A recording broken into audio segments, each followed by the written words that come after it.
এখনই তো অ্যাক্সিডেন্ট হয়ে যেত, তারপর দোষটা হইতো আমার। আরে আজও এখনো দাঁড়ায় আছেন কেন? সরেন। সরি। নাম কি? নূপুর। আপনি কোন দিকে যাচ্ছেন?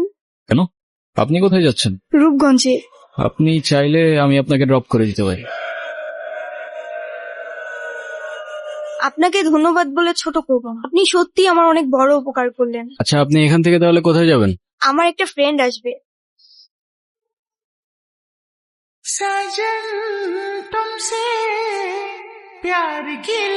আমার মা দেখলে আপনারা মেলা খুশি হবে। সমস্যা কি তোর? ওনারা ডিস্টার্ব করতেছিস কেন? তুই আমার কলার ধরছিস কেন? এইটা আপনার ফ্রেন্ড, ওর জন্য আসছিলেন? না, উনি আমাকে অনেকক্ষণ ধরে বিরক্ত করতেছে। এই বউ, এটা কে? কি লাগে ও তোর? আফা, আফা, উনি আমার আফা হয়। হ্যাঁ, মেয়ে দেখলে মাথা ঠিক থাকে না? না, বিরক্ত করতেছিলি কেন? বিরক্ত নয় তো গুরু, আমি ওনাকে প্রোটেকশন দিচ্ছি। এলাকা তো ভালো না, মাল করে ভরা। তোর প্রোটেকশন দেওয়া লাগবে না, যা তুই যা, ফোট। আপনিও কি ফলো করতেছেন আমাকে? নেন।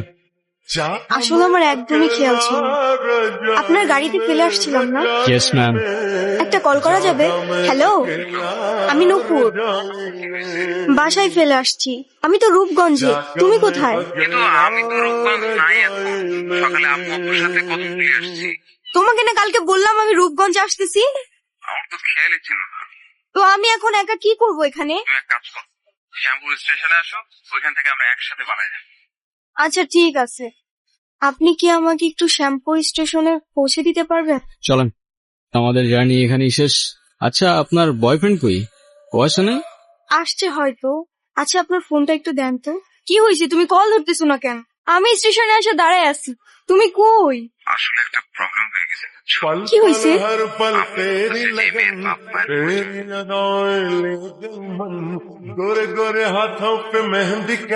এই শহরের মানুষগুলোর জন্য কান্না করে লাভ নেই, মুখটা ধুয়ে ফেলেন, আর পারলে সাথে নিজের কষ্টগুলো মুছে ফেলেন।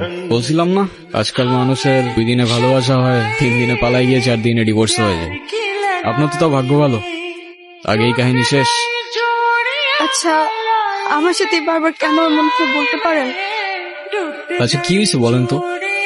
সে যেহেতু আসে নাই, আপনি বাসায় ফিরে যান। না, আমি আর ওই বাসায় ফিরতে পারবো না, আর কখনো ফিরতে চাই না। ফিরতে চান না মানে?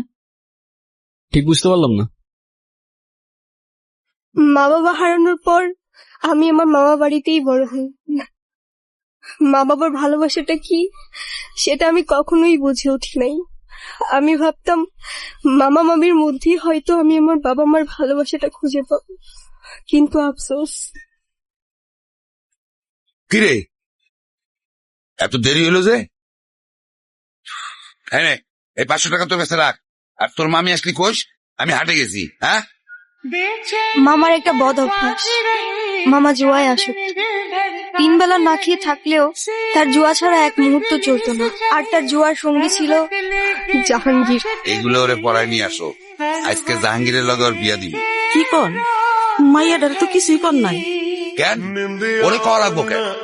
বেশি কথা বাড়ানো তো, যাও ওরে রেডি করে নিয়ে আসো, যাও। তোর মামায় আমার জীবনটা নষ্ট, এখন তোর জীবনটা নষ্ট। শুনছি 7-8টা বউ আছে, সংসার করতে পারে না। তোরে না একটা পুলায় ভালোবাসে, এই পুলাটারে কল দিয়া পুলাটার সাথে পালায় আসা। তোর জীবনটা নষ্ট করিস না। ও নাকি আমাকে অনেক ভালোবাসে, আমার জন্য সবকিছু করতে পারবে। ওর কথাগুলো শুনলে মনে হতো পৃথিবীতে অন্তত কেউ একজন আছে যে আমাকে সত্যিকারের ভালোবাসে। আর যখন কাঁধে দায়িত্বটা পড়লো, সেই ভালোবাসা জানালা দিয়ে পালায় গেল, তাই তো? আমি তোমাকে ভালোবাসি। শুধু এই 3টা শব্দ বলে দিলেই তো আর ভালোবাসা হয়ে যায় না। সারা জীবন পাশে থেকে দায়িত্বটা কাঁধে নিয়ে তারপর ভালোবাসাটা প্রমাণ করতে হবে।